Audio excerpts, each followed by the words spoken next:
Pessoal, bem-vindos aí à parte 2 da aula maravilhosa com o Charles Catania, esse ícone que é um querido e se dispôs a estar com a gente aqui. Muito obrigado. Nós vamos fazer o seguinte, hoje nós vamos tentar uma dinâmica um pouquinho mais diferente.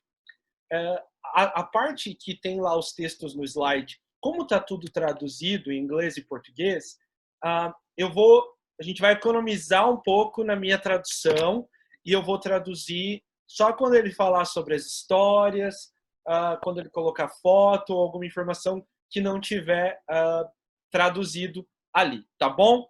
A parte 1 vai estar disponível no YouTube em breve, porque a gente ficou bem corrido mesmo esses dias, mas logo vai estar disponível.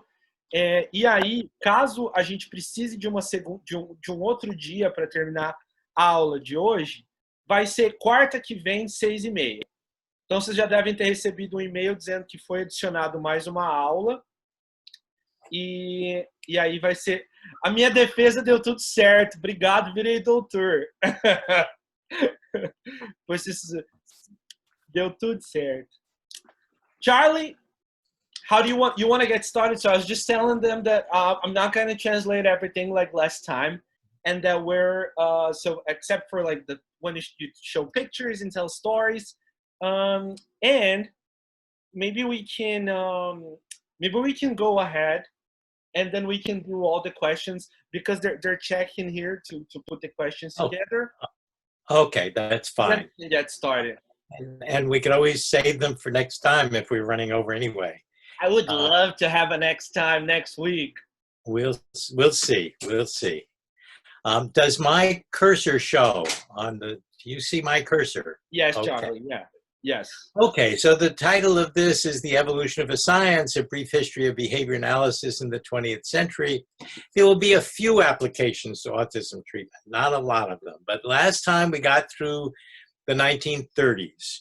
And so just as a quick reminder, since I've got the whole works here on the screen, this is a work about how a small movement within a heterogeneous psychology environment discovered the role of consequences, collected data, created applications, and became a coherent, independent discipline. I acknowledged in presenting this the contributions of my late colleague, Victor G. Leites, who died in February. I also now have a co-author, Nancy Neef, who is a former editor of the Journal of Applied Behavior Analysis. And so I am presenting this, but it involves the contributions of these other co-authors. When I did the first presentation, we covered the whole history of the universe. But we humans appeared very late in that story. And so if this was a one-year calendar, we humans would appear way, way at the very end of it.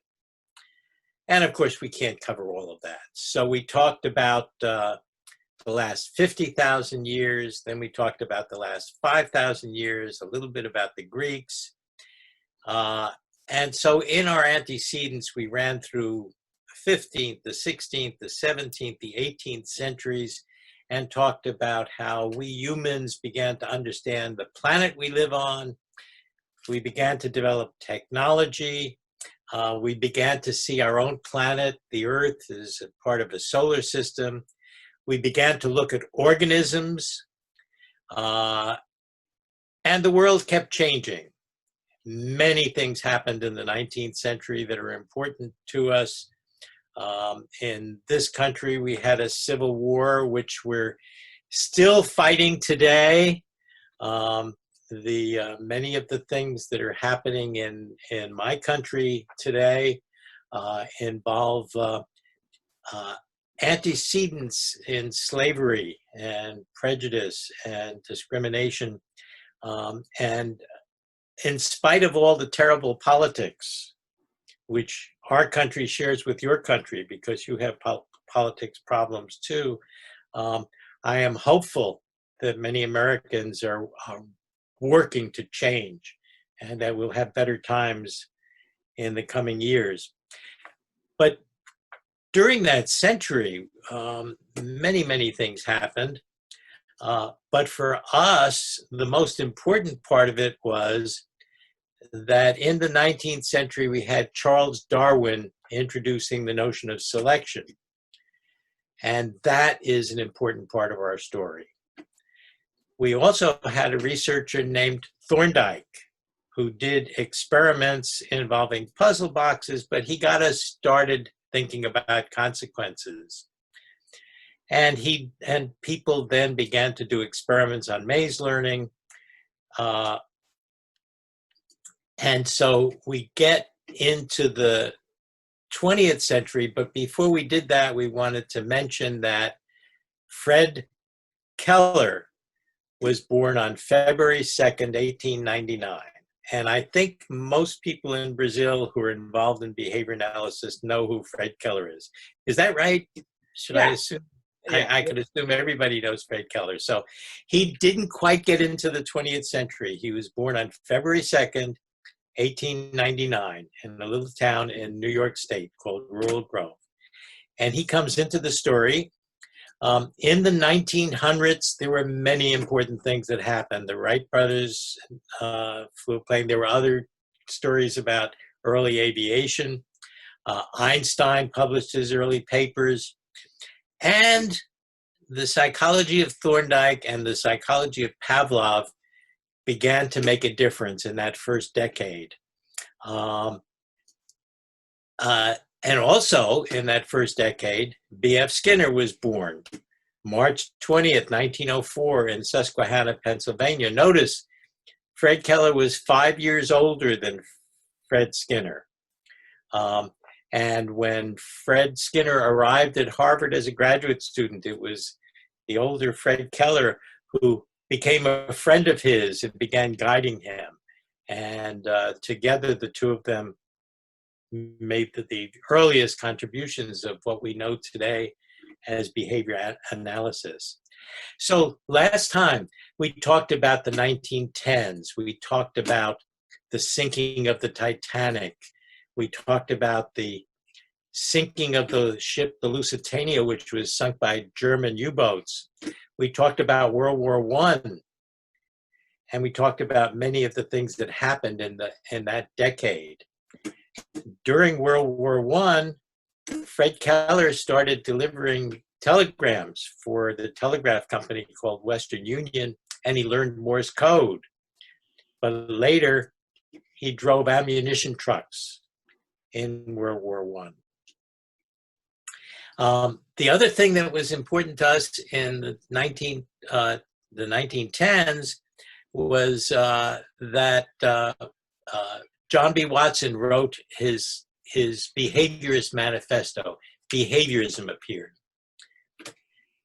We didn't spend a lot of time talking about the 1920s because it was mainly other kinds of work and learning. But the perhaps most important was that Pavlov's work was translated into English and became better known. And so we talked a little last time about Pavlov. We talked about the learning theorists, Clark Hull, Guthrie, and Tolman. But mostly we wanted to start to talk about Keller and Skinner. Now, there was one theme that I haven't yet mentioned throughout all of those decades, and that was from the very beginning with Thorndike's work and also with some of Pavlov's interests, the people who were doing the basic research were also doing applications. Thorndike worked in education. Pavlov became interested in medical questions. So the science of behavior from the very beginning included applications. So Charlie, maybe I'll just translate this. Yes, would you like to? Yeah. Então, desde no começo da história da análise de comportamento, o pessoal da experimental era também o pessoal que estava fazendo a psicologia, estava fazendo a aplicação, estava trabalhando na psicologia aplicada. Então, o Thorndike aplicando os princípios na educação, Pavlov indo para a parte da medicina. Okay. So then came the 1930s, and the important thing about the 1930s was that Skinner created an apparatus some people called the Skinner box. It was a chamber with a lever in it. It was later that people then began to work with pigeons in a different chamber, which was also sometimes called the Skinner box.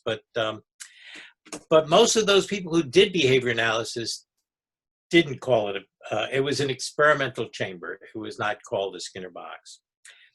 Skinner also developed this very convenient apparatus, which was the cumulative recorder, which provided a very nice way of recording behavior. Now, Skinner did a lot of specific experiments in which he demonstrated reinforcement, he demonstrated extinction, he demonstrated stimulus control or discrimination. These were very basic kinds of things. And as he worked through that, part of his problem was how we talk about it. Would you like to translate that? Sure. Então, o Skinner ele fez no começo vários experimentos com processos simples. E a questão no início era como falar sobre isso. Okay. So during this time, he was putting together a book, which we now know as The Behavior of Organisms. It was published in 1938, and it put together a lot of the research he had done during that decade, the earlier parts of the decade. E nessa época ele estava colocando junto os experimentos que logo iam ser publicados no comportamento dos organismos, em 1938. One part of it was he had to learn to talk about classes of stimuli, classes of responses. Uma parte era em que falava sobre classes de estímulos e classes de respostas. He was a bit trapped by the language of conditioning, which was inherited from Pavlov. Ele estava meio preso na linguagem do condicionamento que tinha sido herdado de Pavlov. And the debates in those days were the debates about whether all behavior is respondent behavior, the kind involved in classical conditioning, all is operant behavior, which behavior is which. All that had to be sorted out. E a discussão naquela época era qual que era comportamento respondente, qual que era comportamento operante, e aí isso tinha que ser definido, essa diferença. So early on, Skinner himself wrote about operant behavior in terms of reflexes, then pseudo-reflexes. There's a transition to his eventually talking about what he called the free operant. E no início, Skinner ele falou sobre reflexos e pseudo-reflexos como uma espécie de comportamento operante, até que então ele faz uma transição para o que a gente conhece hoje como operante livre. All of the earlier experiments, like in the puzzle boxes, involve putting the animal in the situation and then allowing it to make a response, like opening the door of the runway in a maze. Então, os primeiros experimentos envolviam colocar o animal dentro de uma caixa, de um quebra-cabeça, onde o animal tinha que emitir uma resposta. Por exemplo, abrir uma porta e andar pelo labirinto. The book, Behavior of Organisms, illustrates these changes because he incorporated some of his own papers into it, and you can see the language change as you go through the book.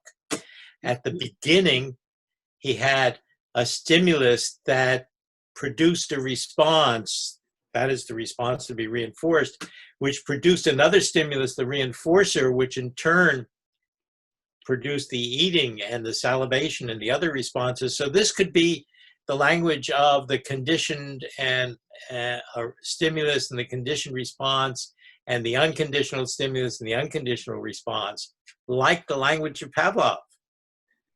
E no livro de 1938, O Comportamento dos Organismos, a gente vê ao longo do livro como a linguagem de Skinner vai mudando. porque, na verdade, ele pega um monte de paper, de artigo que ele tinha escrito e monta, a partir disso, o livro. Então, por exemplo, essa primeira descrição ali era uma descrição de um estímulo que gerava uma resposta, que essa resposta gerava um estímulo, que era o reforçador, que, por sua vez, gerava um comportamento, como, por exemplo, comportamento de comer ou comportamento de salivar. But if you put a rat in a chamber and it presses the lever, where is the stimulus? So the next thing is it becomes a little s. It's a hypothetical stimulus that produces the response, which is then producing the reinforcer, which is then eaten. E aí, se você coloca um rato, por exemplo, na caixa experimental, onde que está o estímulo? Né? Ele tem que apertar a barra. Onde que está o estímulo? O estímulo, na verdade, ele é hipotético. Então, ele transforma esse estímulo nesse S pequeno aqui, porque ele se torna um estímulo hipotético. And then comes the great insight. Do you really need that little s? Can you just leave it out and have the response being emitted, and it produces a reinforcer, which allows the opportunity to eat? E aí ele ele tem um insight e vem, por que então o estímulo? Por que não colocar direto a resposta que produz o estímulo, que produz então a outra resposta de comer, por exemplo, ou de tomar água? And since it's only a reinforcer if it allows some kind of response, you can strip it down to the response produces its consequence. E se essa resposta só está sendo emitida porque tem um estímulo que a causa, então a gente pode simplificar para isso. É uma resposta que gera um estímulo. It took practically a decade to get from here at the top to there at the bottom. It took a long time. Levou praticamente uma década para chegar do termo da primeira linha para o último. Levou muito tempo. The other thing that Skinner was recognizing was the differential reinforcement. And that required thinking about classes of responses. And this was an example of differential reinforcement where some dimension here, in this example, it's the position of a response. And at the beginning, the responses are spread across the continuum. E o Skinner, então, começou a falar sobre reforçamento diferencial. E para falar sobre reforçamento diferencial, ele precisou falar sobre classes de resposta. Então, e aí ele mostra a posição dentro desse gráfico, das respostas que fariam parte de uma mesma classe. So if you arrange it so that some of them have a consequence and the others do not, what you find over time is that you get more and more responding within the class that produces a consequence, within the group of responses that are differentially reinforced. E se você organiza as contingências para que algumas respostas sejam reforçadas e outras não, o que você tem ao longo do tempo são as respostas próximas, ou essas respostas que fazem parte de uma mesma classe sendo reforçadas. And so then you have to deal with some strange things, which is that sometimes you get a class of responses where some of them continue to occur even though they're not within the boundaries reinforced. In this example, let's suppose this was force of responding. You will allow any lever press between X and Y to produce food, but then what you see when you look at the lever presses is that you continue to get some that aren't quite hard enough. Those responses in A are not reinforced, and yet they're clearly members of the same class. E aí você começa a lidar com algumas coisas que são meio estranhas. Então, por exemplo, você tem aí o reforço acontecendo dentro dessa resposta, dentro desse intervalo que está entre X e Y, e as respostas dentro desse quadradinho, elas estão aumentando porque elas estão sendo reforçadas. Mas o estranho é quando você, por exemplo, olha essa parte que está ali do A, que ela não está dentro da parte que seria reforçada, ela não está sendo reforçada, mas ainda assim, ela não está sendo consequenciada com o reforço, mas ainda assim ela está aumentando de frequência.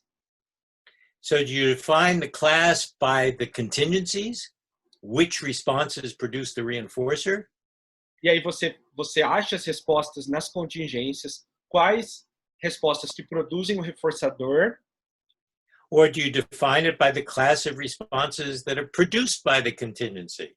ou você define pelas respostas que são produzidas pela contingência.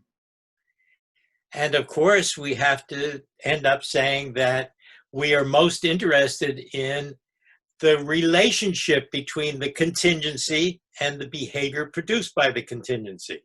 E aí a The gente relationship between these two distributions. que a gente está interessado na relação entre essas duas distribuições, entre a contingência e as respostas produzidas pela contingência.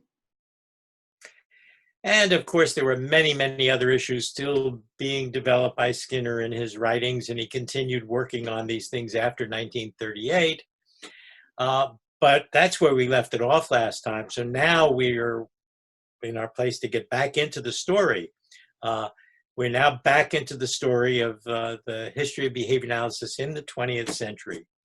And we're now in the 1940s. And first, I'm going to quickly run through a list of some of the things that happened during the 1940s.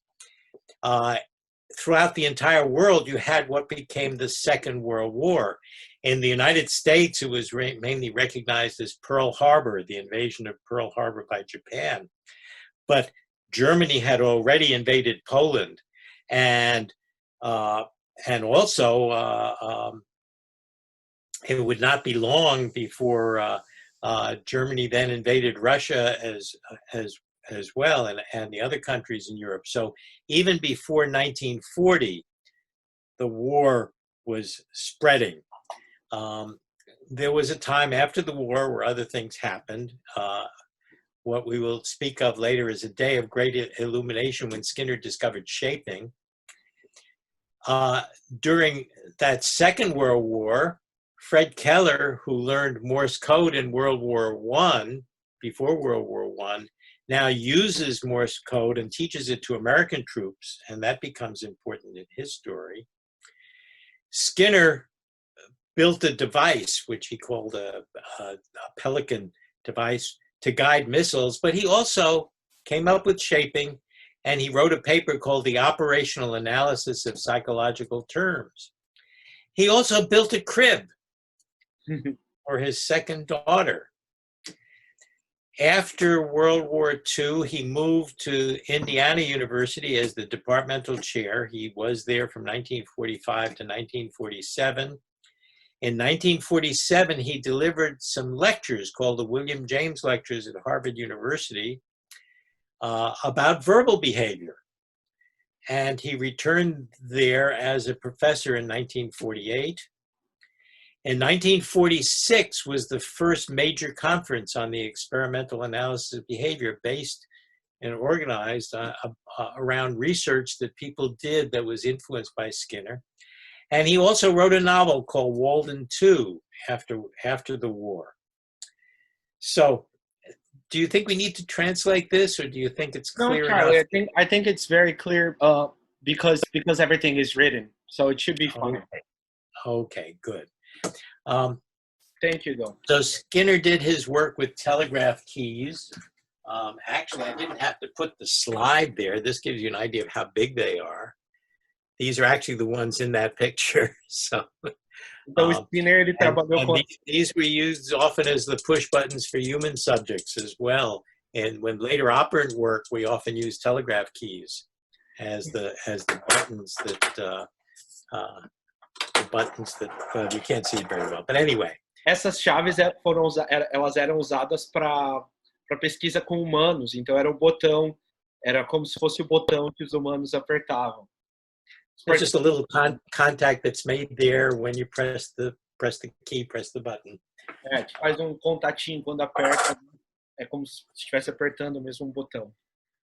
And this is a picture of Keller teaching Morse code to American recruits during World War II. He got a commendation from President Harry S. Truman after the war for his work in training soldiers. The Morse code was really an important method of communication. The telegraph was still important. People did have walkie-talkies and they could talk to each other, but that was usually limited distance, and the telegraph messages became really important during that time period. O Fred Keller recebeu uma comenda do presidente americano, porque na época da Segunda Guerra Mundial ele ensinou o exército americano o código Morse. Lembra que ele tinha aprendido quando trabalhava lá no Correio? E o telégrafo era um método de comunicação muito importante, porque apesar deles terem aqueles walkie-talkies, o walkie-talkie só funcionava dentro de uma específica distância. E então o telégrafo, I forgot the name em português. Telegraph? Ele virou muito importante e aí ele recebeu uma comenda do presidente por isso. In the meantime, another thing that was going on during the war was all the people in psychology and in other disciplines were trying to do things that would contribute to the war effort. Skinner came up with what seemed like a crazy idea, which is pigeons have this great visual system. He actually had not worked much with pigeons at the time, but he was given the opportunity to do research in at this time he was at Indiana at a place called General Mills, where they had an old warehouse. And it turned out pigeons were easy to catch. And so they started working on this idea that maybe you could get the pigeons now to help in the guiding of missiles because they had such good visual systems. So these are a couple of pictures from an article that Skinner wrote about this work. This shows a ship that's a target, and the pigeon would peck on this surface, and if it pecked at the ship and the ship was moving off target to the left and the pigeon followed it, then that would make something move that would change the movement and track the target. So the pigeon was a guidance system. E nessa época, na época da Segunda Guerra Mundial, as ciências ou várias partes diferentes da ciência estavam determinadas a lidar ou ajudar ou a desenvolver repertório ou técnicas para esse comportamento de guerra ou para a guerra que estava acontecendo. E aí o Skinner estava trabalhando em Indiana, que é um estado aqui nos Estados Unidos, numa região chamada General Mills, e nessa região tinha muitos pombos. Até então ele não tinha trabalhado muito com pombos, mas nessa região tinha muito pombos e era fácil capturar os pombos. E os pombos tinham um bom sistema de visão. E ele tinha como se fosse um barracão nesse General Mills, onde ele começou a desenvolver esse projeto, onde os pombos eram usados como para direcionar as bombas em navios que seriam os alvos. Então tinha ali o navio e o pombo, por ter esse bom sistema de visão, bicaria na superfície, conforme movimentaria, o pombo também, conforme o alvo movimentaria, o pombo também faria. E aí essas fotos são de um artigo em que o Skinner descreve isso dos pigeons ou pombos em um pelicano. Yeah, and that paper describes many of the details. I won't try to go into them here. By the way, that paper and many others are all included in a book called Cumulative Record, which is published by the B.F. Skinner Foundation, and it is not very expensive, and yet it includes very many of Skinner's important papers. So if you're looking for an inexpensive little library of behavior analysis, check out B.F. Skinner's Cumulative Record from the B.F. Skinner Foundation. Então, dos livros é esse Cumulative Record, que é um livro da Fundação Skinner. Eles têm um livro barato, deve ser barato aqui nos Estados Unidos. Charlie, it's probably inexpensive here. In Brazil, it's probably very expensive. Okay, well, but it's all right. Mas é uma aquisição boa, que daí tem vários artigos do Skinner dentro. Transport a few copies with you when you go back to Brazil. Oh my God, you want to get me to jail? Is that what you want? Ele Okay. falou para eu levar umas cópias. Eu falei se ele quer que eu vou preso. No, I'm kidding. I'll do it. If you Okay. ask me, I'll do it. No, it's okay. You have to decide what way. But anyway, this device was built on this side of the picture. You can see these devices, and actually 3 pigeons could fit in here. And the idea was that if one pigeon was not doing too well, the best 2 out of 3 pigeons would guide the missile. This is something, if you're ever visiting in Washington, D.C., someday when the virus is over and museums open again, the Smithsonian Museum in Washington, D.C. has a section devoted to science in World War II, and you can actually see the originals of these. It was never used. It worked in some demonstration studies in actual flying, an actual plane, but other things were happening. It seemed crazy to some in the military. Some mathematicians said it couldn't work, even though it did work. But animals still were, and by the way, I point out, this is an application of behavior analysis. Okay, we're talking about its applications. Throughout the history of our field, behavior analysts didn't just look at the basics, they also worked on applications. Let me translate that, Charlie. Yeah. Então, aqui, nessa foto, dá para ver que tinha espaço para 3 pombos.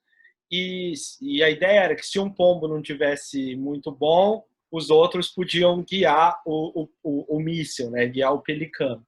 E em Washington, D.C., que é a capital aqui dos Estados Unidos, perto de onde o Charlie mora, tem um museu que chama o Smithsonian, que agora está fechado, mas quando passar, né, COVID, essas coisas, dá para ir, e tem uma seção nesse museu da ciência que foi desenvolvida durante a guerra. E uma coisa interessante é que o Skinner testou e ele funcionava, mas isso nunca foi usado, porque os matemáticos da época diziam que não era possível que isso desse certo. Então ele nunca foi usado. E aí uma observação importante é que os analistas do comportamento que trabalhavam com uma parte mais experimental, eles estavam sempre aplicando. Então, esse é um exemplo da análise aplicada do comportamento que o Skinner, como experimental, também fazia.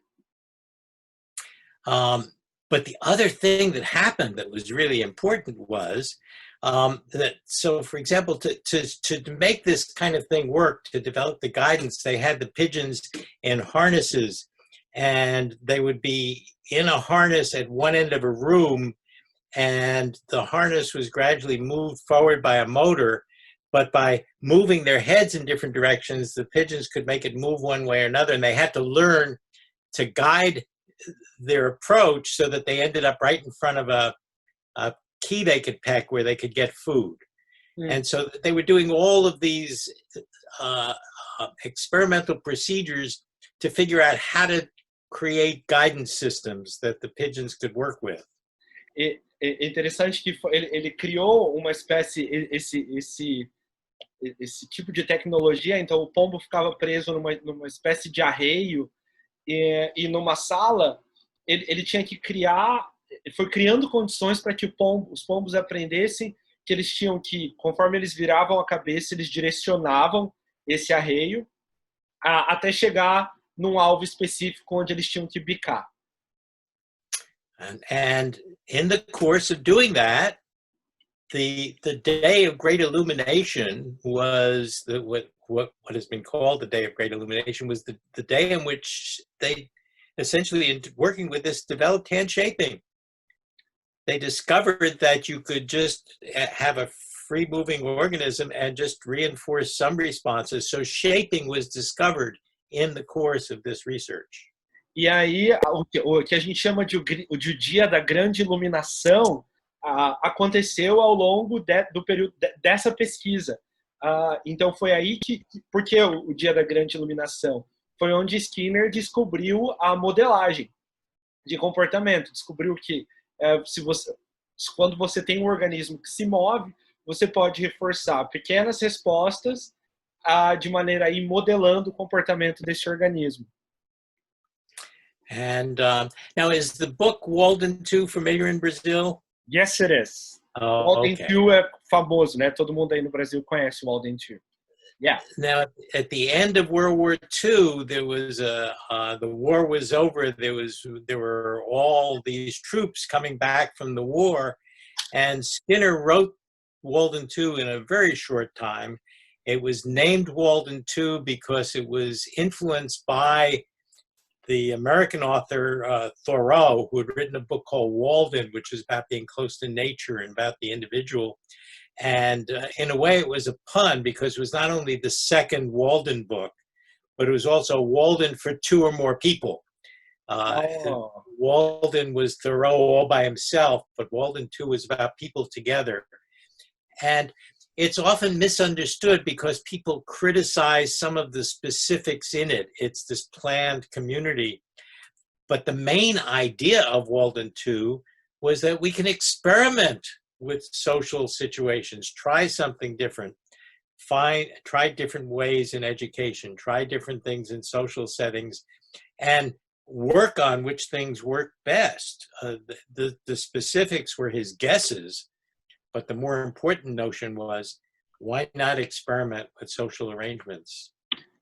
Então, o Skinner, ele perguntou, o Walden 2 é famoso aí no Brasil, né? Eu acho que sim, todo mundo que estuda análise do comportamento conhece o Walden 2, e é um livro que o Skinner escreve no final da Segunda Guerra Mundial. Então tinha as tropas estavam retornando para os Estados Unidos, né, foi inspirado, ou o título foi baseado numa obra de um outro autor chamado Walden, e a ideia é que ele quer mostrar que é possível experimentar ou fazer experimentos em contextos sociais, e essa é a ideia principal, né, de ver o que funciona e o que é que funciona melhor para fazer experimentos em contextos sociais usando mais de uma pessoa. Então, aí também uma brincadeirinha do nome, né? Walden 2, que é, enquanto o outro era o Walden original, esse ele diz a partir de duas pessoas a gente também pode fazer experimentos sociais. And Skinner's other experiment was published in a magazine called the Ladies' Home Journal, which was a popular magazine. If you can see the date there, it's October 1945. Skinner and his wife Eve had already had their older daughter, Julie, who later became Julie Vargas, marrying Ernie Vargas, and who is now the president of the B.F. Skinner Foundation. E o Skinner também tem outro experimento que ficou popularizado, que foi o berço, essa espécie de berço. Foi publicada numa revista que era muito popular na época, que chama The Ladies Magazine. E a data, dá para a gente ver a data aí, em outubro de 1945. E ele desenvolveu quando ele teve a sua filha mais velha, a Julie, que hoje é a Julie Vargas, é o nome de casada dela, e que é is Julie or her husband the president of B.F. Skinner? I believe Julie is. Julie is also a past president of ABBA. Oh, yeah. E a Julie, que era... Ernie is a sociologist, not a behavior analyst. Or was it? He's retired. Ernie, her husband, was a sociologist, not a behavior analyst. Oh, okay. You Ernie. Porque eu perguntei se era o Ernie. But he claims to be a behavior analyst by marriage. O Ernie é marido da Julia Vargas, que é a filha do Skinner, que é a presidente da associação B.F. Skinner. E ele é sociólogo, mas ele diz que ele é um analista de comportamento por casamento, porque ele casou com a filha do Skinner. And Julie had a very long career at, which university now? I guess it was West Virginia. I'm maybe getting it wrong, but anyway, she was an academic for many, many years in the Department of Education and has done a lot with behavior analysis over the years. E a Julia, filha do Skinner, ela foi uma professora universitária em uma universidade que não tem certeza por muitos anos. Now she's retired and she's back in Cambridge, right? Yes. Now they live in the same house in which she grew up. They live in Old Road. I'm going to stalk them. Okay. Yeah, you can get in touch, and I'm sure they'd be happy to have you visit. Um, Oh, you're so if kind. you go down to the basement, they'll show you where Skinner did a lot of his work, Would I want to go down to the basement? his office is still set up the way it was when he died. Oh, Charlie. Well, you gotta give me their well, maybe I can get in touch with them through the foundation. I will remind me. I'll give you the contact information. Thank you, But Charlie. anyway, let's get back to this story. The Sorry. magazine, by the way, I wish I could put my hands on my copy. I have but it was a very big magazine, a very big, large format. Ah, But essa Skinner revista era muito grande. when Skinner when he and his wife Eve talked about having another baby, she said, "Well, you know, there's all these inconveniences, and there's diapers, and there's all this." And Skinner suggested, "Why don't we just build a better crib? Why don't we figure out what those things are?" And so he built a thing that they call the air crib. It was originally a pun, by the way, HEIR, the heir to a fortune, but they had a daughter, but it was originally named the air crib. And eventually they built the thing. The idea was, we humans live in artificial environments. There's nothing natural about this house I'm living in and the room here. It's a built environment. Well, if you can create a smaller one that's more appropriate for a very young child, why not? Except that Skinner then built one. They found it worked. But when he submitted it for publication, without telling him, they changed the title to Baby in a Box. Oh. That was not his title. It was a title that the editors of the magazine created. Uau.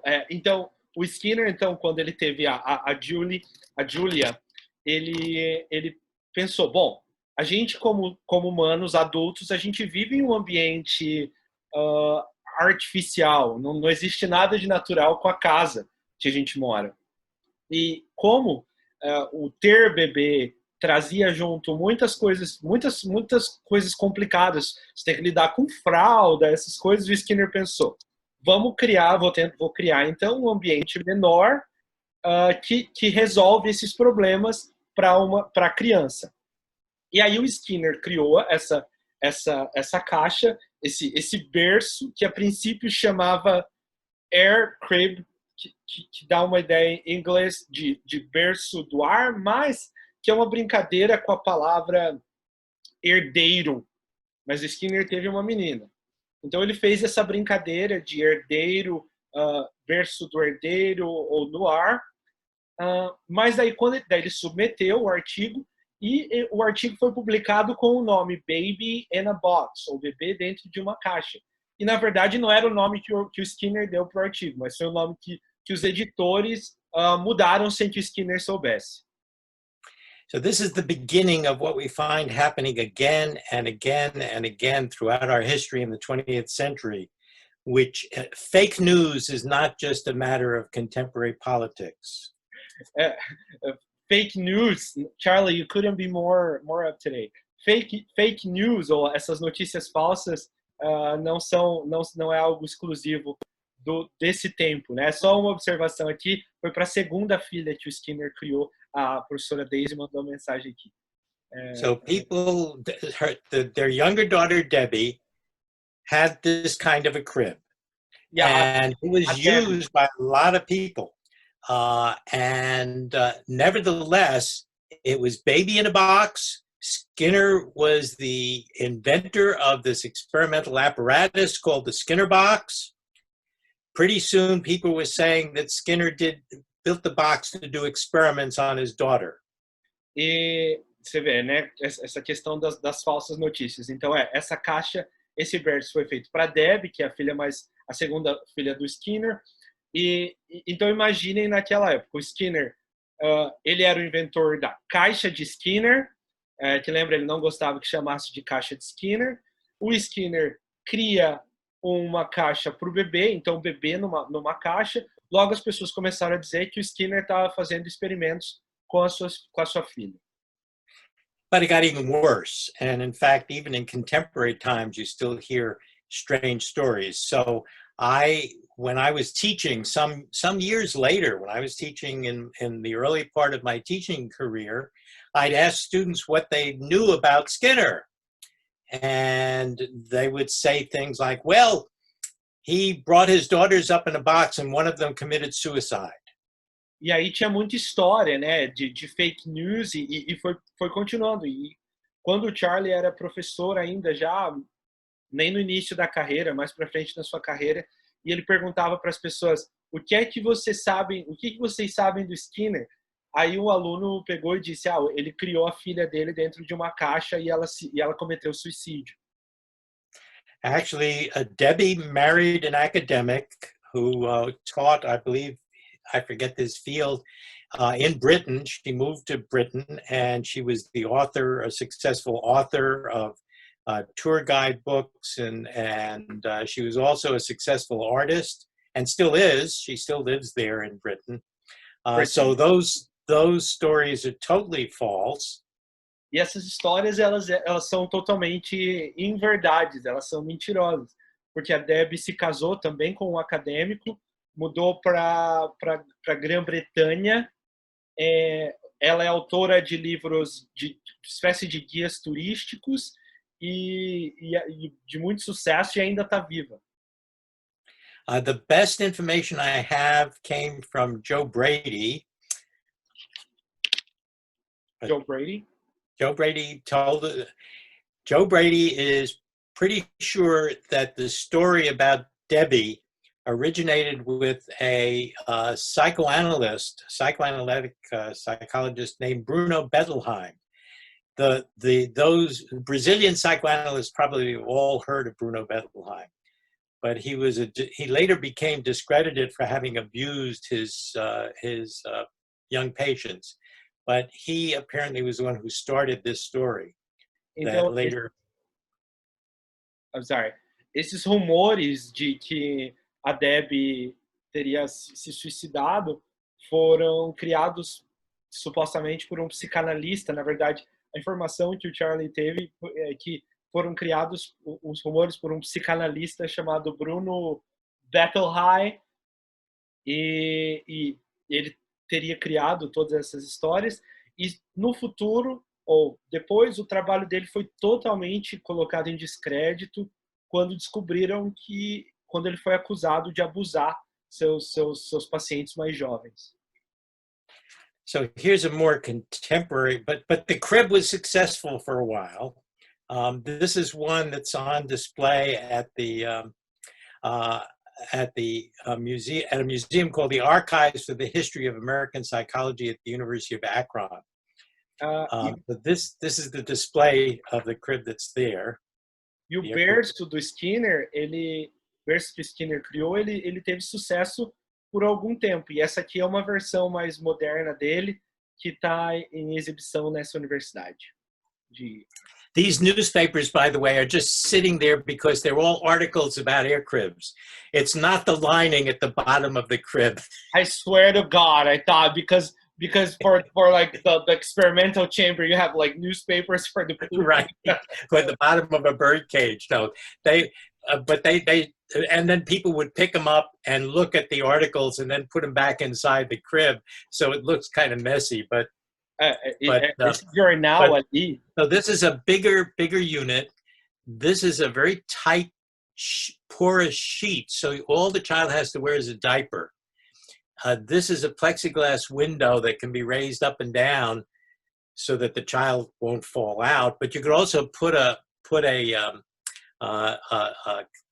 little bath thing in there so you can bathe the child in there. And of course, the other thing about the air crib was you don't put the child in the crib and then go away and leave the child there for long periods. No, the child gets taken out just like a child would be taken out of any crib.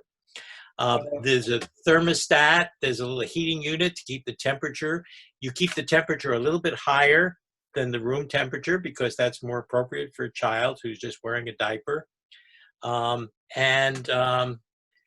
This is another picture of the air crib, and I have a little bit of a trouble with this one. But would you mind just going back to the previous picture? The other previous, yes. Sorry, just so I can translate. Go ahead. Então, essa versão aqui mais moderninha do berço, esses jornais que estão aqui nessa parte mais fininha, eles são jornais onde o Air Crib foi publicado. Então, não é. Eu até falei que na caixa de Skinner lá a gente põe jornal embaixo para o cocô, né? Não é nem jornal, põe aqui no papel para o cocô dos ratos. Não era esse o objetivo do Air Crib. E aí ele tinha como se fosse um acrílico que bloqueava ali para a criança não cair. Tinha um termostato ali em cima para manter a temperatura. Então a criança ficava de fralda dentro desse berço e tinha um termostato para manter a temperatura e um aquecedor, né, para manter a temperatura um pouco mais quente do que a temperatura externa. E a criança não ficava dentro desse berço. O pai não colocava essa criança lá, ou a mãe, e deixava a criança lá e ia para outro lugar. A criança ficava ali um tempo e o pai tirava e levava, ou a mãe tirava e levava a criança com ele ou com ela.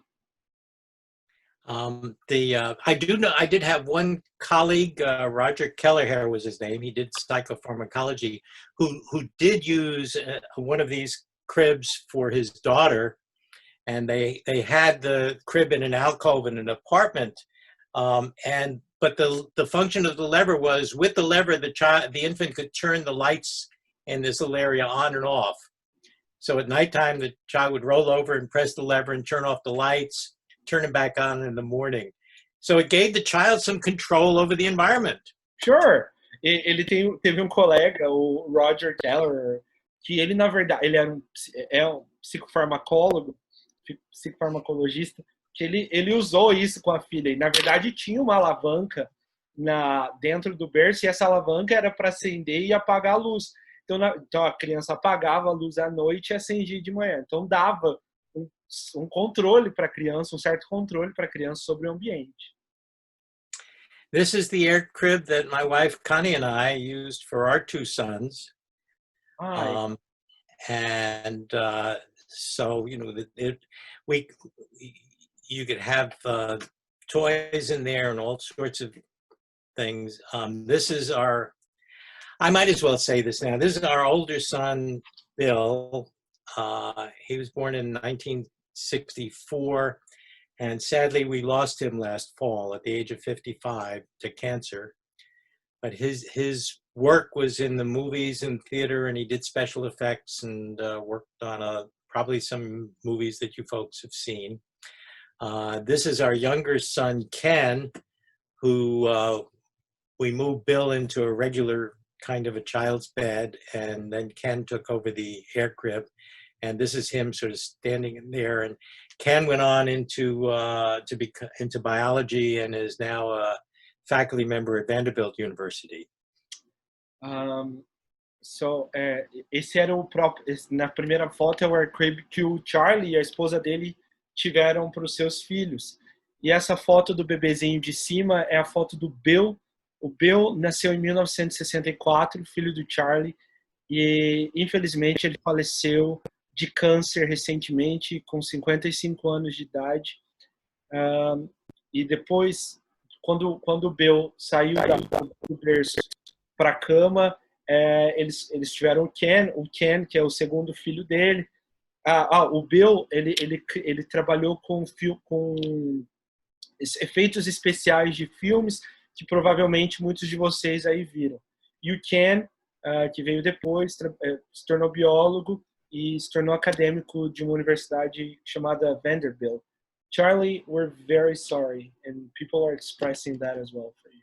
They're sending comments about that. Okay. Well, but anyway, we this so behavior analysis just permeates our lives. It's around, and the main reason the crib did not become more widespread, I think, was more that as time passed, the circumstances to put it together and to build it made it very relatively expensive.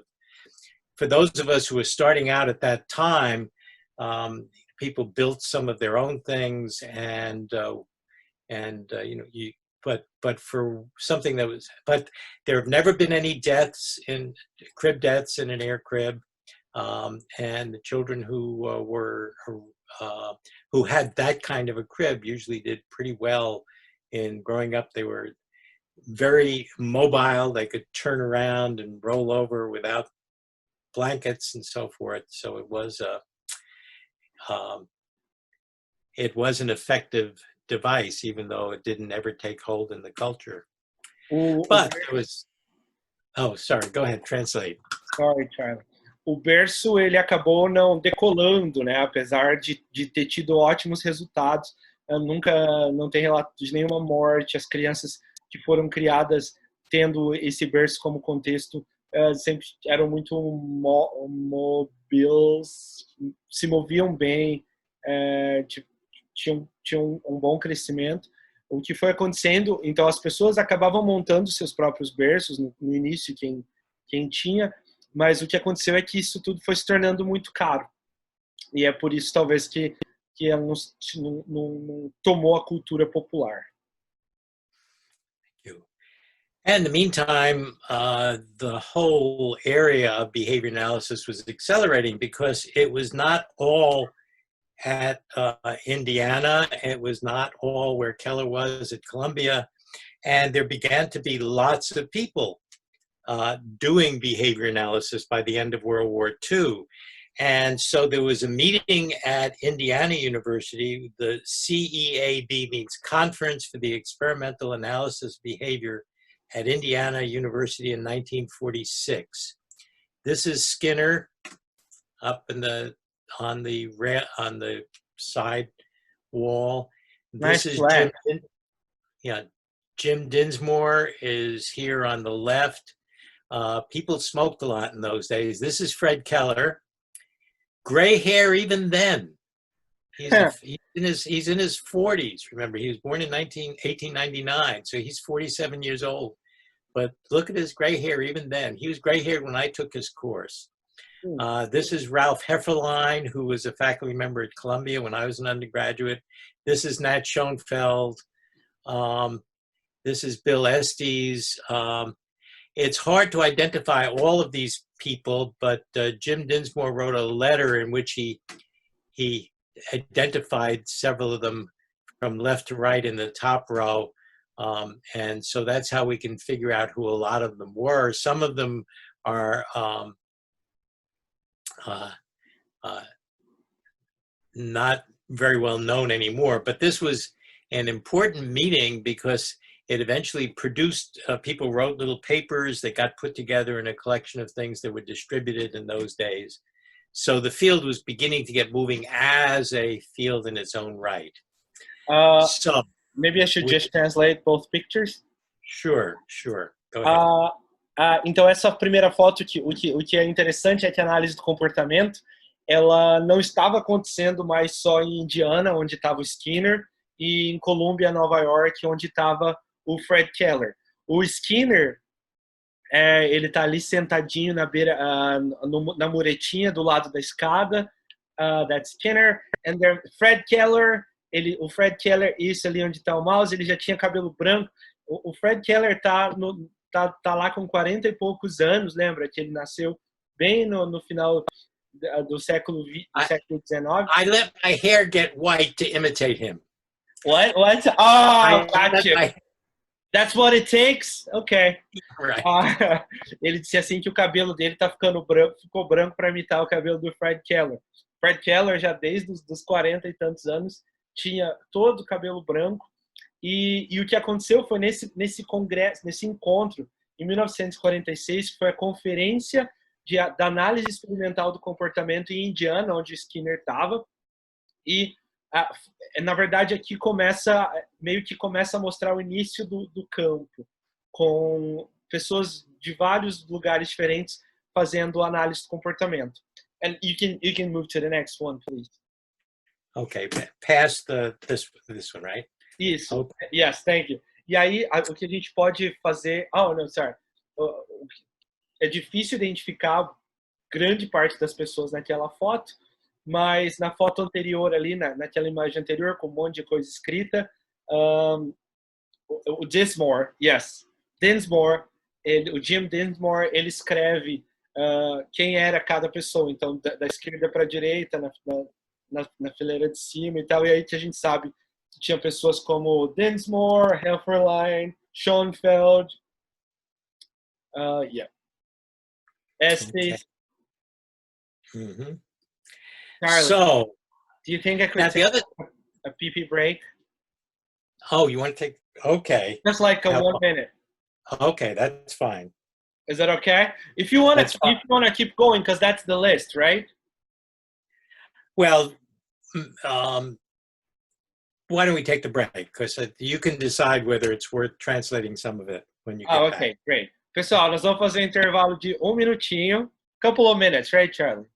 Okay, I will be here, and I'll start talking at 6:35 exactly. Ok, então 6h35, a gente volta, vai no banheiro, pega uma água.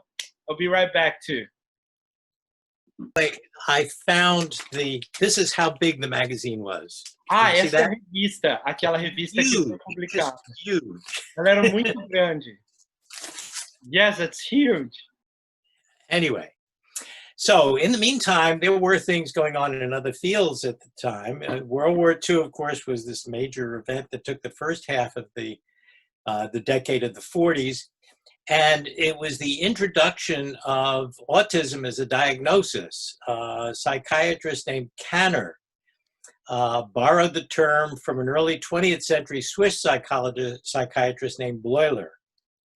And then in Nazi Vienna in 1944 was still controlled by the Nazis, and Asperger identified a syndrome for sorting children, for what their places would be within the culture of the Third Reich. And of course, we now know that some had no place because the sorting led some to be put into hospitals where the children never came out and never survived their stays there. But that's the origin of Asperger and the Asperger syndrome. Asperger, nevertheless, after the war, managed to survive as a psychiatrist. The connections were not made. But in the United States, at least, Asperger is no longer used as the name of the syndrome, and in Europe as well, because it originated with his work under the Nazis. Então, hoje o termo Asperger, o resto não vou traduzir porque ele foi falando que estava ali, não é usado mais, porque nos Estados Unidos e na Europa, eu acho que no Brasil também não, né? Eu vi que a Ieda está aí, de repente ela sabe dizer, mas não é usado mais esse termo justamente por ter originado do trabalho de Asperger na época da Viena nazista. But in the meantime, behavior analysis had no connection with any of these things. But for those who were doing it, for those who were in behavior analysis, it made so much sense that it was assumed it would be useful for human problems. And we didn't realize at the time how relevant it would become to autism and issues related to it. I think that's close enough. Do we need a translation? No. Okay. Thank you. So, in the meantime, in the 40s, after the war, Schoenfeld earns a PhD in social psychology at Columbia. He remains in the department at Columbia, and then he is drawn to Fred Keller and to Skinner's work. He finds it so fascinating that pretty soon he and Keller are working together, and Skinner's main concepts, the discriminative stimulus, reinforcement, extinction, begin to be brought together. So Keller and Schoenfeld put together a curriculum for undergraduate courses at Columbia, and they produce a textbook that came out in 1950 called Principles of Psychology. I have my copy around somewhere, but Ralph Hefferlein was also a member of that department, and he came there to teach the courses in what was then called abnormal psychology. He came out of Gestalt therapy, and he was interested in biofeedback, and he is one of the founders of research in biofeedback, but pretty soon he too was teaching in that department and helping with that curriculum. One of the very early papers was in the 40s was Fuller's paper called Operant Conditioning of a Vegetated Human Organism. This was an individual everybody had given up on. He showed that you could reinforce some very simple responses. Of course, you couldn't do much, but he showed that even this individual had some behavior that was sensitive to its consequences. And another thing that was happening already in the 40s was the language of the control of behavior was beginning to create controversy. People that word created unfortunate effects. And it was strange because psychologists were talking about doing controlled experiments. The word was not that unusual in psychology, but pretty soon it became the basis for attacking the very way of thinking about behavior. So maybe I'll just translate some parts of it. Yeah, sure. Então, esse livro da graduação de princípios de psicologia que o Keller e o Schoenfeld criaram, ou colocaram junto, é um livro que o Charlie, então ele estava até procurando ali, que é o livro de quando ele fez a disciplina com o Fred Keller e ele ainda tem a cópia dele. Só aí pulando já lá para a última coisa que ele disse sobre o termo, a expressão controle de comportamento, era na verdade um termo comum na psicologia na época, mas controvérsias começaram a surgir e foi exatamente o que foi usado para atacar a análise do comportamento, seria justamente essa palavra controle. And here's a picture of that's my copy of the book. It's pretty beat up, but in fact, the Mexican Journal of Psychology is working on a special issue for the 70th anniversary of this book, which will be out sometime later probably later this summer, or maybe in the early fall. And I am contributing to that special issue because I still have my own workbook from the course. O jornal, a revista, né, o periódico do México de análise de comportamento, está criando uma edição agora dos 70 anos dessa edição de princípios de psicologia e o Charlie ele tá escrevendo para essa edição porque ele tem ainda esse livro que ele mostrou é o livro, o caderno que ele anotava na verdade da disciplina do Keller. Charlie, you were a great student because I don't have any of my workbooks from school. I was just lucky. So I took the course using this textbook. I was a sophomore in college in 1954, 1955. We'll come back to that. So I start getting into the story. Ele começa a entrar na história lá em 1954, 1955, quando ele estava no segundo ano da graduação. E ele faz essa disciplina do Keller. E aí que ele começa a entrar na história. So these are my two teachers at Columbia, Nat Schoenfeld on the left and Fred Keller on the right. Without them, I would not have gotten into this field. I owe everything to them. But it was Fred Keller's course in 1954 that I entered. But in the meantime, look at what was happening. Let's get into the 50s. Okay. Hey, it was so beautiful what you just said about Schoenfeld and Keller. Well, okay. That was a beautiful. We'll have more to say. Oh, okay. In outside of behavior analysis, there was the Korean War. There was the Cold War between the West and Russia. There was Sputnik and the space race. There was the beginning of computers, the very beginning. In Vietnam, the French lost the Battle of Dien Bien Phu.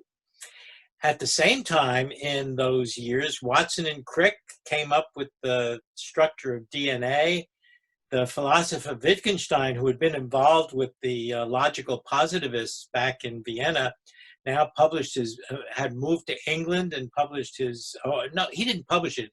philosophical investigations. His book was actually based on notes that his students took. And then we had Elvis Presley, the beginning of rock and roll, all kinds of things were happening in the 50s. Within the field of behavior analysis, Skinner completes his PhD on avoidance in 1952. I almost overlapped with Sidney. I didn't know I was that close. He does that in 52, and I come along just a couple of years later. I always thought of him as somebody who was many, many, many years before me. By the end of the decade of the 50s, he publishes his book called Tactics of Scientific Research, which is still a valuable book about how to do science in our field. Skinner in 1950 comes out with the book version of Verbal Behavior, which started earlier with his William James lectures, but now he's expanded on. And he also, with Furster, comes up with schedules of reinforcement. By the end of the decade of the 1950s, Chomsky, the linguist, reviews verbal behavior, writes a very critical review, which is again filled with lots of fake news. And we have the beginning of the Skinner and the Chomsky linguistic controversy. So a lot happens in the 1950s. Behavior analysis starts out at Harvard, mainly at Harvard and Columbia, but it begins to branch out. There's still enough people remaining at Indiana that becomes a place to go. And the Pigeon Lab at Harvard now, Skinner attracts students and they begin to do research. So we have Don Blau doing experiments on animal psychophysics. We have Morris and Herrnstein doing experiments on schedules of reinforcement. We have Nate Azrin beginning to do research on punishment. Peter Dews comes from the medical school. He's a pharmacologist and an MD, but he sees pigeons working on schedules of reinforcement and thinks, that's a great animal model for studying drugs. Bachrach sets up a program at Arizona State University, which got to be called Fort Skinner in the Desert. And there are other oases out there at Indiana, at Minnesota, at Brown University, UCLA, at the University of Washington. Not long after, it doesn't quite fit in this calendar, but not long after, Kansas, Western Michigan, Southern Illinois will follow. It's how many does it take to create a critical mass within an academic institution? Well, those critical masses were beginning to develop. We're beginning to see the explosion of diverse programs. This is all in the translation, so I'll move right on. So Keller and Schoenfeld created an undergraduate curriculum at Columbia, and I have to spend a little time on it because I was taken up by that program. They had an introductory psychology course. The first semester was a rat lab. The second semester was a human lab. Then the student who was in that program would go on to Schoenfeld's course in experimental psychology. The first semester was called discrimination. We didn't know it, but what was taught, the experimental work that was taught in that was classical psychophysics, vision, hearing, sensory systems. The second semester was called motivation, but we worked with rats and did experiments on conditioned reinforcers. So the topic of motivation was okay, but in Schoenfeld's course, in the second semester, the textbook was Skinner's Behavior of Organisms, and we undergraduates read it from beginning to end. There were other courses. There was a course called Behavior Socialization, which was taught by Hefferlein. Keller and Schoenfeld and others taught seminars. I was incredibly lucky because in my senior year, I took a course on teaching, a seminar on teaching with Fred Keller, and I have a brother who's 13 years younger than me, so he was at that time still in elementary school, and my project in Fred Keller's seminar on teaching, I taught my brother algebra. And he went on, eventually he didn't become an accountant, but a certified public accountant, but he ended up doing accounting and always liked working with numbers. So that became his career. I took a seminar on verbal behavior, and there were probably 6 or 8 of us as students taking that seminar. And we first used the mimeographed William James lectures on verbal behavior. And during that semester, verbal behavior was published. And we had 3 faculty members teaching it: Keller, Schoenfeld, and Hefferlein. The 3 of them taught it with our 6 or 8 students in that class. And we went through the William James lectures first, and then we went through the entire book, Verbal Behavior. And later I had this incredible thing happen, which was when I was in the early part of this new century, I discovered that Fred Keller had given an autobiography manuscript to Jack Michael from Western Michigan. The trouble is that they were having trouble finding a publisher. And I was able to get involved in that, so I helped in getting Fred Keller's autobiography published. It was called At My Own Pace.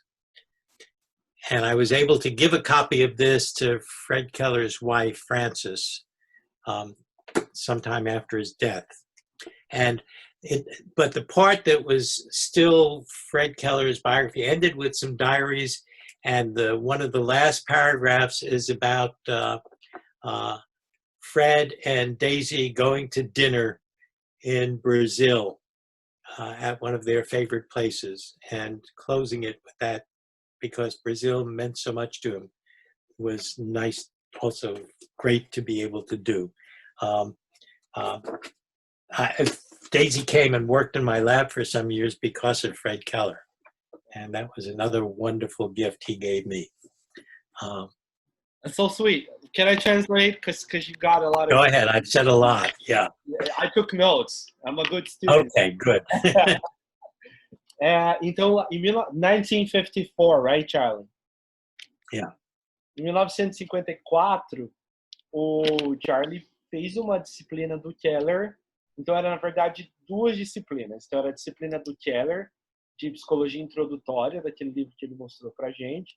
E o primeiro semestre eles faziam laboratório com os ratos, segundo semestre o laboratório com humanos. No segundo semestre, ok. Aí o Schoenfeld, ele também deu uma outra disciplina, que era de psicologia experimental. No primeiro semestre era uma disciplina de discriminação, que era onde eles estudavam psicofísica clássica. E no segundo semestre era essa parte de motivação, que era onde eles iam estudar os reforçadores, condicionamento, etc. O livro-texto dessa disciplina, do segundo semestre do Schoenfeld, é o comportamento dos organismos. E esse livro era o livro-texto da disciplina, e eles, lá no segundo ano da graduação, liam esse livro inteiro do Skinner. E não só o Schoenfeld, como o Keller e o Hefferlein, que também foi professor do Charlie, eles davam vários seminários sobre vários temas diferentes. Então, ele teve, por exemplo, um seminário do Keller sobre ensino. E o Charlie ensinou o irmão dele, o projeto dessa disciplina para o Charlie foi ensinar álgebra. Então, ele ensinou álgebra para o irmão dele, e o irmão dele acabou virando uma espécie de assistente contábil. Acabou trabalhando com contabilidade no futuro. Desses seminários também, esse que ele diz no comportamento verbal, a princípio, na verdade, eles estavam tendo esses seminários quando foi publicado o livro Comportamento Verbal do Skinner. Então, o primeiro material desses seminários em comportamento verbal foram aquelas palestras que Skinner tinha dado aqui no William James, né, essas palestras William James, antes dele virar professor na Harvard. Então, primeiro eles estudaram com as palestras do Skinner, e depois eles também, quando foi lançado, quando foi publicado o comportamento verbal do Skinner, os 3 professores usavam comportamento verbal na disciplina: o Fred Keller, o Schoenfeld e o Hefferlein. E aí ele falou também sobre o livro que ele teve, né, e aí já avançando para a última parte, para uma parte mais recente da história, o Michael... Oh my God, I forgot his name. Jack Michael. Jack Michael, yeah. O Jack Michael tinha esse material, essa autobiografia do Fred Keller, e na verdade tinha um monte de coisa, mas estava tendo muita... Eles estavam com dificuldade de encontrar uma editora que publicasse o material na totalidade. E então o Charlie entrou em contato com a editora do livro dele, dizendo: olha, eu tenho esse material do Fred Keller, a autobiografia dele, e vocês publicam? E aí conseguiu publicar. Ele conta que chegou um material, um dia ele fala com o filho do Fred Keller, e um dia chega na casa dele uma caixa enorme com um monte de papel, e ele vê, era na verdade a autobiografia do Fred Keller, que foi publicada num livro que chama At My Own Pace. Vou escrever aqui, eu não sei se tem, se foi publicado em português. E um dos últimos parágrafos do livro desse At My Own Pace... Why don't I read it? I think you should read it.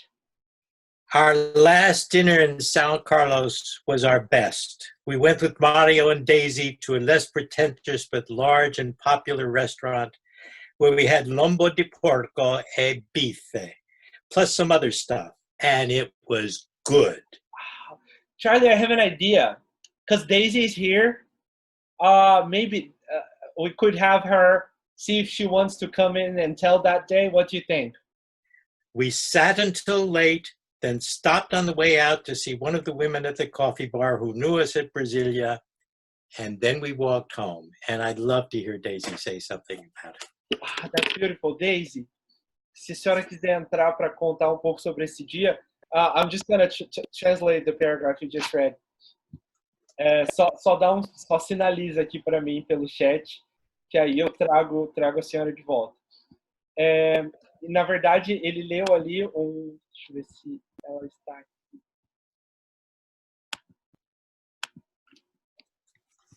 Let me just tell her, Charlie. Oh, she's coming in. Thank you. So I'll let her, she's going to tell us.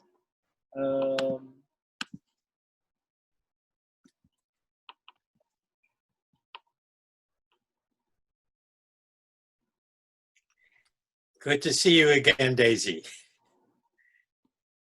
A senhora tá mudo ainda. No sound. There we go. Okay. Well, Fred Keller came many times to São Carlos. And one time he came, But and you should be talking in English or in Portuguese. Well, let me tell Okay. them the story in Portuguese, Charlie. Sure. Ele veio aqui muitas vezes, gente. Esse dia desse jantar, nós tínhamos preparado para ele uma surpresa no laboratório. Nós recrutamos um monte de crianças que eram filhas de professores e ensinamos para elas trabalharem fazer modelagem dos ratos no laboratório. E a gente o trouxe para a universidade e abrimos a porta do laboratório e ele viu as crianças trabalhando, como no laboratório dele na Colômbia. Foi um dia memorável. Entre as crianças estavam os filhos pequenos do Silvio Botomé, eram crianças bem pequenas na época. E ele adorava vir para cá. Esse dia do jantar, se não me engano, foi num lugar que agora não existe mais em São Carlos, chamava Walter, era um restaurante que tinha uma comida muito boa. E ele adorava carne de porco. Então, ele registra aí que comeu a carne de porco nesse dia. Mas ele não conta, eu acho, as caipirinhas que ele tomava. Ele adorava caipirinha. Sempre, sempre. Especialmente no jantar, mas se deixasse no almoço também.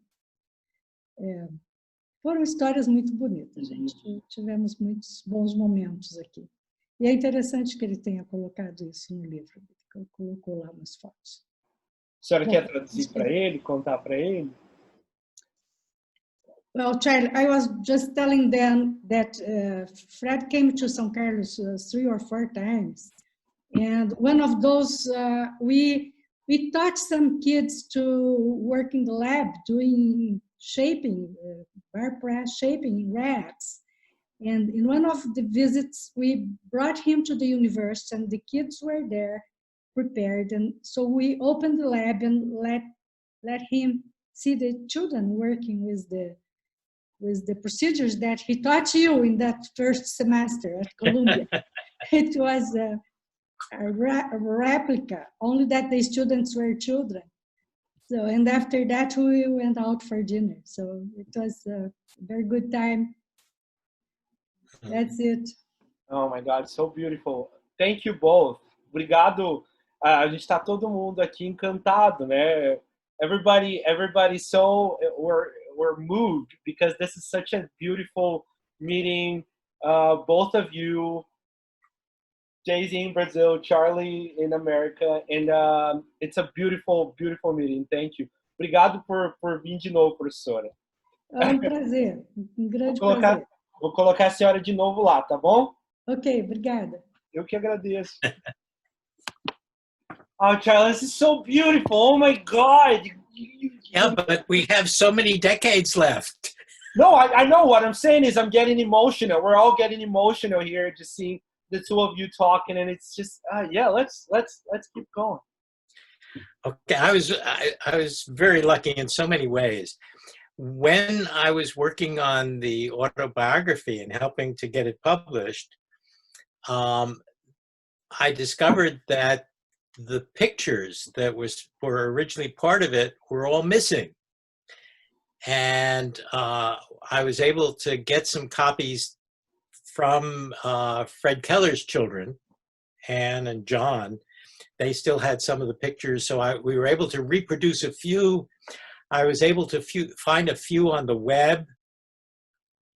But one thing was that Tony Nevin had wanted to make sure Fred Keller's papers were preserved. And very strangely, he had been at the University of New Hampshire. So the University of New Hampshire had an archive of Fred Keller's papers. You might want to translate that. Yes. Então, quando ele estava trabalhando com a autobiografia, o At My Own Pace, a autobiografia do Fred Keller, tinha muita foto que estava faltando. Então, ele entrou em contato com os filhos do Fred Keller. Eles conseguiram reproduzir algumas fotos. And they're all part of the book, right, Charlie? Pictures. But there were just papers up there, and I had been concerned. I had heard that the reason I got involved was I had heard that a very abbreviated version of the autobiography was going to be published. And so I got in touch with John Keller to see if the original manuscript was going to be preserved. And the next thing I knew, I received a copy of the whole thing and I got involved in it. So, but anyway, in trying to track down the pictures, the archivist at New Hampshire said there were a few pictures in the files and he would scan them and send me copies of them. Oh, that's kind. Translate. Quando ele estava aí nessa busca pelas fotos, tinha algumas fotos no arquivo na Universidade de New Hampshire. E aí ele falava com a pessoa lá responsável pelo arquivo, a pessoa escaneava as fotos e mandava para ele. E a forma como ele se envolveu nessa história da autobiografia é que ele entrou em contato com o John Keller e a autobiografia ela ia ser reduzida para ser publicada. E quando ele pega, então tem o título No Meu Ritmo, que é a referência, né, da programação de ensino. E o Charlie recebe, então, um dia uma caixa, depois de falar com o John Keller, filho do Fred Keller, sobre essa publicação, ele recebe um dia na casa dele uma caixa com um monte de arquivos, com um monte de papel, e assim ele se envolve na publicação, e ele entra em contato com o editor dele e é publicado o livro na íntegra. Yeah. And by the way, John Keller became a behavior analyst. O John Keller, filho do Fred Keller, se tornou um analista de comportamento. And I knew him a little because for some period of time he lived near here. And I met him on a few occasions in those days. But anyway, it was clear that there weren't a large number of pictures. There were maybe 12 or 14, but it was clear from the pictures of Keller that they were taken, some of them were taken in the 50s. Não tinha muita foto, talvez umas 12, 14, mas era muito claro que a maioria dessas fotos tinham sido tiradas lá na década de 50. And one of them was this one, and it made my hair stand on end, because this one here in the back looked terribly familiar, and I realized it was me. Oh, that's you. This one this is Fred Keller on the right, talking to a student. This is Nat Schoenfeld. And these are students in the cubicles. This would have been the spring semester because there are no rats in here. This is the human lab. This guy was my lab partner. His name was Richard Berger, Dick Berger. And I don't know the name of this guy, but he was familiar looking to me. He was clearly somebody in my class. So this is Nat. Nat and Keller, both Nat Schoenfeld and Fred Keller would come into and they both wander around and talk to the students. Even though it was Fred Keller's introductory course, Nat often showed up because I didn't know it at the time, but they were doing experiments that nobody had done before in verbal behavior using us as the subject. Então, essa foto aí é uma foto da época do Charlie enquanto aluno do Fred Keller. O Keller é o que está lá no extremo do lado direito da foto e o Schoenfeld está do lado esquerdo aqui da foto. E o Charlie é aquele aluno de gravatinha lá e camisa branca olhando para o Fred Keller. Essa era uma foto provavelmente do segundo semestre, porque não tinham ratos. E apesar da disciplina ser uma disciplina que o Fred Keller que dava, o Schoenfeld vinha frequentemente. E eles não sabiam na época, mas eles estavam, o Schoenfeld e o Keller estavam fazendo experimentos com comportamento verbal e usando eles como sujeitos da pesquisa. Different times, right? Different times. One of the things that puzzled me was I didn't usually wear a tie, but this student, and I, by the way, I confirmed this because I sent the picture into my alumni magazine, which published it in the class notes, and got messages from some classmates who confirmed that yeah, this is what I looked like back then. The lab was on a Friday afternoon, and I was a commuting student. I still lived at home. I lived with my parents at home and traveled to campus. You lived in Brooklyn. Subways. Right? I'll let you translate that. You lived in Brooklyn? No, I lived in Manhattan. Oh, you lived in Manhattan. Então era uma. But I took the subway to the campus. Oh, okay, uptown. And it was a Friday lab. And we used to have students who were other commuting students, and we used to go to Mixers. That was a place to meet young women who were college students, because Columbia in those days was an all-male school. And that's why I was wearing a tie. Então ele possivelmente estava usando uma gravata, porque na sexta-feira, então essa aula de laboratório era na sexta-feira à tarde. E ele morava em Manhattan, morava com os pais dele. Então ele ia para a universidade, pegava o metrô e ia até Colômbia. E aí na sexta-feira eles iam para um lugar para encontrar mulheres. Então a Colômbia era uma universidade prioritariamente com homem. Então por isso que ele estava possivelmente com a gravata para stud muffin.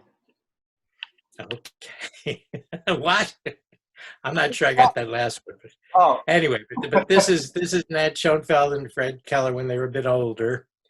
And this is a copy of Verbal Behavior, which is the book we use in the course. By the way, when we did the William James lectures in that seminar I told you about, this was what the copy was mimeographed. I don't know if you, and so it was very hard to read this. Well, if you compare this with contemporary typewritten stuff, it's if you tried to do optical scanning on this, it would not do a very good job. But these are the William James lectures in the form in which we got them, and I knew they were important at the time. There's no question that I had to save this. Wow, that's so. And then we read the book, which came out in the middle of the semester. Aquele primeiro material. Now, there were other people. There were other people around at the time. There were people that these are a few. This is Jim Dinsmore in those days. Tom Verhoeven was a teaching assistant. Bill Cumming was a younger faculty member who was involved in the programs in those days. But not everything was happening at Columbia. There was also plenty going on because in the 50s, people who were involved in behavior analysis were publishing mostly in the American Psychological Association journals. And that was getting to be more and more difficult because in the American Psychological Association journals, it wasn't enough to present a cumulative record. They were expecting research designed according to the more traditional kinds of research designs. Mas nem tudo nessa época estava acontecendo na Universidade de Columbia. E o que começou a acontecer é que os periódicos da APA, eles não queriam publicar as coisas de análise de comportamento porque eles queriam outro tipo de registro de dados e não um registro cumulativo. And so in 1957, a group of researchers got together at the American Psychological Association meeting, which was held in New York that year. E aí, em 1957, algumas pessoas se juntaram. They got together. Was it in an American Psychological Association? Yes, in New York City. Aí eles se encontraram na associação, na APA, em Nova York. So this is a figure that appeared later in a history, but it's the birthplace of JAB, the birthplace of the Journal of the Experimental Analysis of Behavior. A room in the Statler Hotel, New York, April 12th, 1957. So let's see, this is Don Blau at the top here, John Bourne, who became the second editor of JAB. This is John Falk, Lou Golub, Bill Morse. This is a guy named Tom Lohr I didn't ever get to know particularly. This is Nate Azerin and Peter Dews. They were putting together the journal or coming up talking about the journal, which appeared then in 1958. The first volume of JAB came out at that time. This again is Dick Herrnstein, Murray Sidman, Joe Brady, Peter Dews, Jim Anliker. These were all people who were on the original editorial board of JAB. So they put out that journal, they collected the things, and Charlie Furster became the first editor of JAB. Who? Charlie Furster. Charlie Furster. Então, essa foto aqui, ela acontece lá nesse Hotel Statler em Nova York, e ela é onde o JAB, que é o Journal de Análise Experimental do Comportamento, é onde ele é criado. E aqui o Furster, que está ali na primeira foto, ele se torna o primeiro editor do JAB, e todos esses na foto fazem parte do primeiro corpo editorial do JAB. So in the meantime, in the rest of the world, other important things were happening. I mentioned Watson and Crick and DNA. We've already mentioned Wittgenstein and Elvis Presley, but the important thing was it was hard to publish in the traditional journals. Harry Harlow was an editor of the Journal of Experimental Psychology.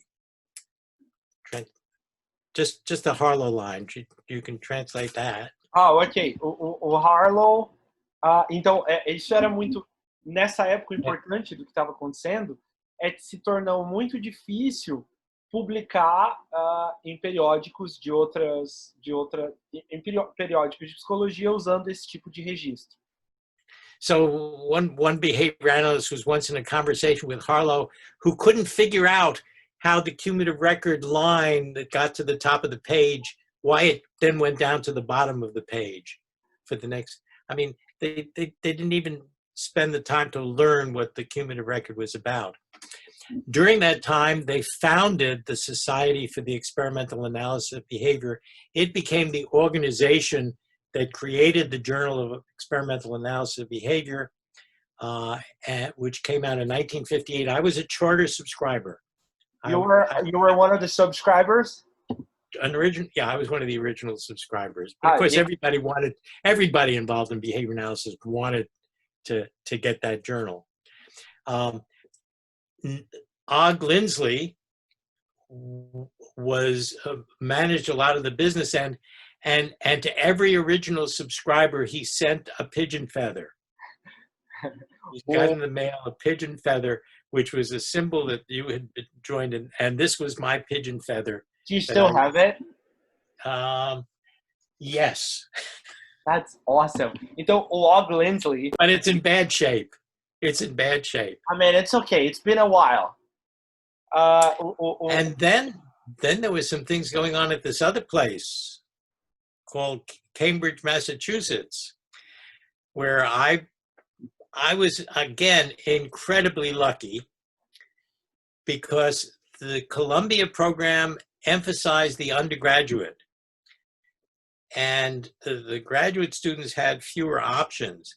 At Harvard, they didn't pay much attention to the undergraduates, and everything in the psychology department was built around the graduate students. So I went in exactly the right direction. I went to graduate school, and the laboratories in those days were at the basement of this huge building called Memorial Hall. And you'll notice in this picture, the tower is truncated. There was a fire there the year before I arrived, which was in '58, and later they rebuilt the tower, and this is what it looks like. In more recent times, this is what it looks like. Anyway, let me just translate that, right? Então, o Charlie teve muita sorte, ele disse, porque na época, enquanto ele era um aluno de graduação, ele estava na Universidade de Colômbia. E o foco na Universidade de Colômbia, no curso de psicologia, era mais nos alunos de graduação do que nos alunos da pós-graduação. Na pós, ele vem para Harvard e aqui era o contrário. Então, o foco principal era mais nos alunos de pós-graduação do que nos alunos da graduação. Então, ele estava na direção certa. E o laboratório do Skinner era nesse prédio, que é o Memorial Hall. I live like 5 blocks away from Memorial Hall. Yeah, well, there's nothing left in the basement of what was the psychology department then. This is a map of what the basement was like back then. I mean, it's a lot of rooms down there. The pigeon labs were in the lower left, and Skinner's office was somewhere in this region. The Nobel Prize winner, George von Bakerschi, who won a Nobel Prize for his work in hearing, was up on this side of the lab. The other end of the lab was called the Psychoacoustic Laboratory. And during World War II, they did experiments on hearing, in which they were testing things like what happened to the ears of people who were working on the decks of aircraft carriers very close to the planes they were taking off. And they were doing experiments on vision, involved with what you had to do so that pilots who were flying off the aircraft carriers at night would not have to dark adapt. So they had to figure out how to have them wear goggles so that their eyes would be adapted if they had to suddenly take off at nighttime. And so this was a place for a lot of research during World War II. And then it became the psychology department. If you can read this, this is the machine shop. It had its own wood shop. It had its own library. All the books you needed were in that library. You didn't have to leave the lab at all. Esse era o laboratório do Skinner. Na verdade, era o laboratório que durante a Segunda Guerra era um laboratório de pesquisa em geral. O laboratório de pombos era aqui nessa parte inferior esquerda do mapa. A sala do Skinner era bem do lado. No lado oposto tinha ganhador do Prêmio Nobel, tinha pesquisa sobre audição e visão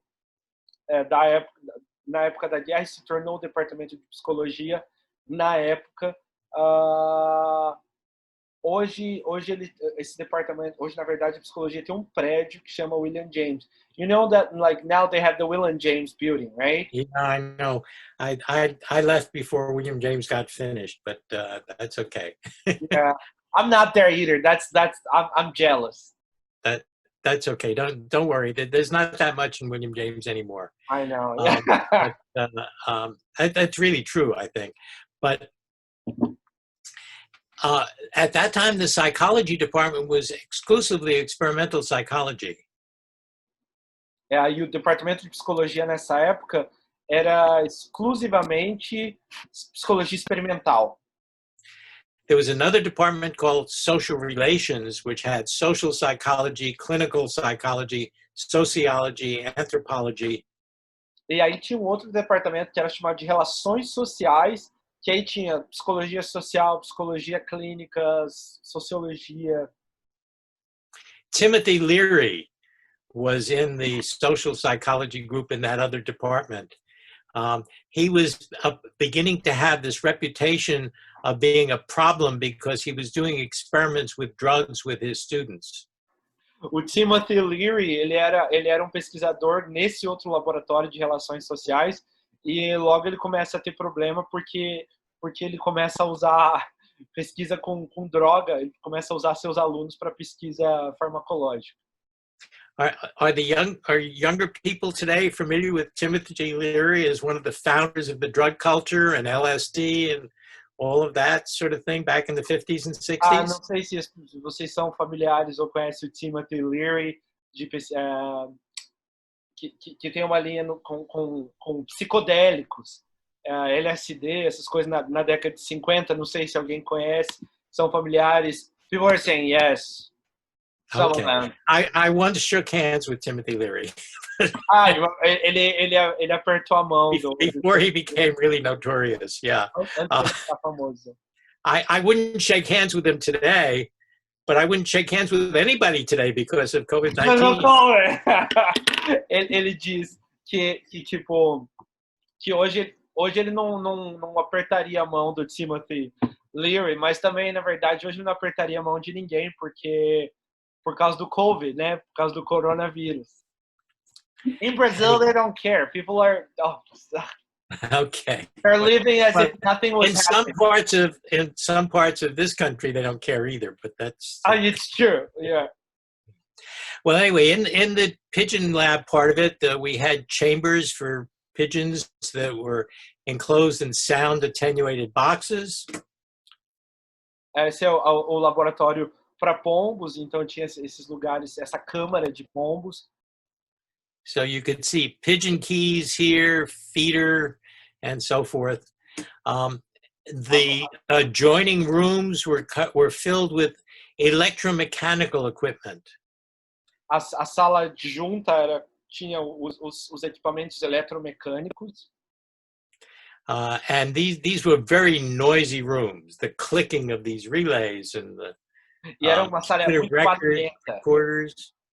Fazia muito barulho quando o barulho de clique, de apertar.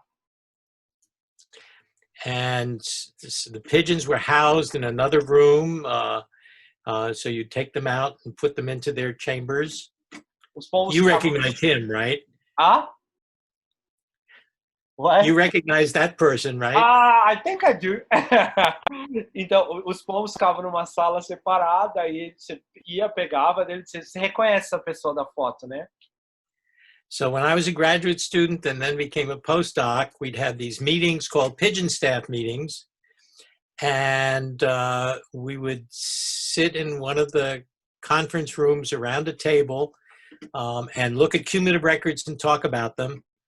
This is Beatrice Barrett, who was an early behavior analyst at Cambridge. She did a lot in education and in programmed instruction.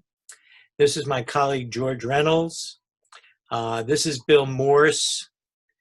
On this side, this is George Reynolds again. This is Bill Morse again. That's me. And that's Skinner. That's B. Barrett again. I've forgotten the name of this guy.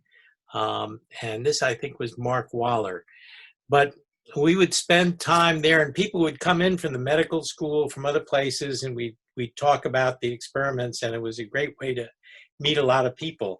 It's probably because I had met Peter Dews and some others that when I needed a job, I was able to get a job in psychopharmacology, because when I finished at Cambridge, I was not able to get an academic job the first couple of years.